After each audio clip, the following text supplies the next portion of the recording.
السلام علیکم ورحمۃ اللہ وبرکاتہ۔ میں محمد ذاکر قاسمی اور آپ دیکھ رہے ہیں میرا یوٹیوب چینل۔ امید کرتا ہوں کہ آپ حضرات خیریت سے ہوں گے۔ آج کی ویڈیو شروع کرتا ہوں۔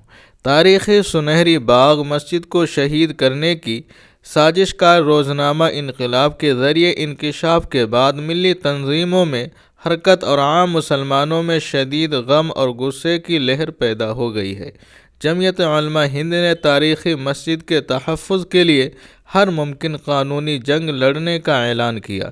جمعیت علماء ہند کے صدر مولانا ارشد مدنی نے نمائندہ انقلاب سے گفتگو میں اس پر شدید رد عمل کا اظہار کرتے ہوئے مسجد کے تحفظ کے لیے ہر طریقہ کار اختیار کرنے کے عزم کا اظہار کیا ہے۔ انہوں نے شدید ناراضگی کا اظہار کرتے ہوئے کہا ہے کہ بابری مسجد کے فیصلے کے بعد فرقہ پرستوں کی نگاہیں ہماری عبادت گاہوں پر مرکوز ہو گئی ہیں اور وہ انہیں کسی نہ کسی بہانے سے صاف کرنا چاہتی ہیں۔ صدر جمعیت علماء ہند نے اس سلسلے میں بالذات خود سینئر وکلاء سے گفتگو کر کے مسجد کے تحفظ کی قانونی جنگ کو آخر انجام تک لے جانے کا اعلان کیا ہے۔ مولانا مدنی نے کہا ہے کہ ہم ہائی کورٹ اور اگر ضرورت پڑی تو سپریم کورٹ میں اس کے لیے بہترین وکلاء کی خدمات حاصل کریں گے۔ نمائندہ انقلاب کے ذریعے نئی دہلی کی دیگر مساجد اور مذہبی مقدمات کو راتوں رات منہدم کرنے کے پیش نظر سنہری مسجد کو اس طرح نشانہ بنائے جانے کے خدشات کے اظہار پر رد عمل کا اظہار کرتے ہوئے مولانا مدنی نے کہا ہے کہ انتظامیہ کو کسی بھی غیر قانونی اقدام سے باز رہنا چاہیے۔ انہوں نے انتہائی دل گرفتگی کا اظہار کیا کہ مساجد کے خلاف سازشوں کی بارہ آتی جا رہی ہیں اور فرقہ پرست عناصر روز قوم ملت کے سامنے ایک نیا مسئلہ پیدا کر دیتے ہیں۔ تاہم انہوں نے کہا کہ جمعیت علماء ہند ان سازشوں کو ناکام بنانے کے لیے پوری طرح مستعد ہے اور عبادت گاہوں کے تحفظ کے لیے کسی بھی قسم کی کوشش کو فرگزاشت نہیں کیا جائے گا۔ نمائندہ انقلاب کے ایک سوال کے جواب میں صدر جمعیت علماء ہند نے کہا ہے کہ فرقہ پرست ذہنیت کی اس طرح کی سازشوں کے خلاف سڑکوں پر اتر کر ہنگامہ آرائی کرنا مسئلے کا حل نہیں ہے۔ بابری مسجد کے سلسلے میں بھی ہمارے اکابرین مولانا ابوالکلام آزاد رحمۃ اللہ علیہ، مجاہد ملت مولانا حفظ الرحمن سیوہاروی رحمۃ اللہ علیہ اور جمعیت علماء ہند کے اراکین نے یہ فیصلہ لیا ہے کہ ہمیں عدالتی چارہ جوئی کا راستہ اختیار کرنا چاہیے۔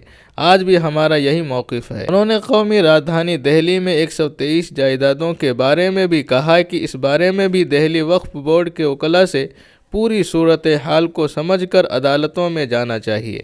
انہوں نے آج جمعیت علماء ہند کی ایک ٹیم کو بھی سنہری باغ مسجد کے جائزے کے لیے بھیجا تاکہ صورتحال مزید واضح ہو سکے۔ ٹیم نے نمائندہ انقلاب کو مطلع کیا کہ مسجد سے آس پاس کی ٹریفک میں کوئی رکاوٹ نہیں ہے۔ فرقہ پرست بہانے سے اس مسجد کو شہید کرنے کا ارادہ رکھتے ہیں۔ خیال رہے کہ روزنامہ انقلاب نے سنہری مسجد کو منہدم کرنے کی سازش سے متعلق NDMC کے نوٹس پر ایک تفصیلی خبر شائع کی تھی، جس کے بعد ملی تنظیموں کے علاوہ عام مسلمانوں میں بھی سخت غم اور غصہ پایا جاتا ہے۔ 150 سال قدیم سنہری باغ مسجد کے ارد گرد ٹریفک کا بہانہ بناتے ہوئے چند ماہ قبل دہلی ٹریفک کمشنر نے NDMC کو خط لکھا تھا۔ NDMC کی ٹیم نے مسجد کا مشترکہ معائنہ کیا، جس کے بعد مسلمانوں میں سخت بے چینی اور تشویش پیدا ہو گئی۔ ملی رہنماؤں کے حرکت میں آنے سے یہ معاملہ ہائی کورٹ میں گیا، جہاں سے جوں کی توں صورتحال برقرار رکھنے کا حکم آیا۔ تاہم بعد میں دہلی وقف بورڈ اور NDMC کے وکلاء نے عدالت میں اس پر اتفاق کر لیا کہ خلاف قانون کوئی کارروائی نہیں ہوگی، لیکن اس کے باوجود اس معاملے کو نام و نہاد مذہبی کمیٹی میں بھیج دیا گیا، جس نے مسجد کو شہید کرنے کی سفارش کر دی۔ اس کمیٹی میں مسلمانوں کی کوئی نمائندگی نہیں اور نہ ہی یہ کمیٹی ثقافتی ورثہ کی حامل مسجد سنہری باغ مسجد کو منہدم کرنے کی سفارش کرنے کی مجاز ہے، کیونکہ اس کو غیر قانونی مذہبی عمارتوں کے انہدام کی سفارش کے لیے تشکیل دیا گیا ہے۔ سنہری باغ مسجد گیزٹ میں درج ہے، ایسے میں کمیٹی نے اپنے اختیار سے باہر جا کر کام کیا ہے۔ اس سفارش کو بنیاد بنا کر اب NDMC نے مسجد کو شہید کرنے کے اعتراضات طلب کیے ہیں۔ تو دوستوں، یہ ہے مختصراً خبر جو ابھی آپ سماعت فرما رہے تھے کہ جمعیت علماء ہند کے صدر مولانا ارشد مدنی مسجد کے انہدام کی سازش پر شدید رد عمل کا اظہار کیا اور مسجد کے تحفظ کے لیے جمعیت علماء ہند نے قانونی جنگ کا اعلان بھی کر دیا ہے۔ آپ بھی اللہ تعالیٰ سے دعا کرو اللہ تعالیٰ تمام مساجد اور مدارس کی حفاظت فرمائے، اور اس کے بارے میں آپ کو کچھ کہنا ہے تو نیچے کامنٹ کر دیجئے، اور اگر ابھی تک میرے چینل کو سبسکرائب نہیں کیا ہے تو آپ سے گزارش ہے کہ میرے چینل کو سبسکرائب کر لیں اور اپنے دوست، احباب اور فیملی ممبر کو شیئر بھی کر دیں۔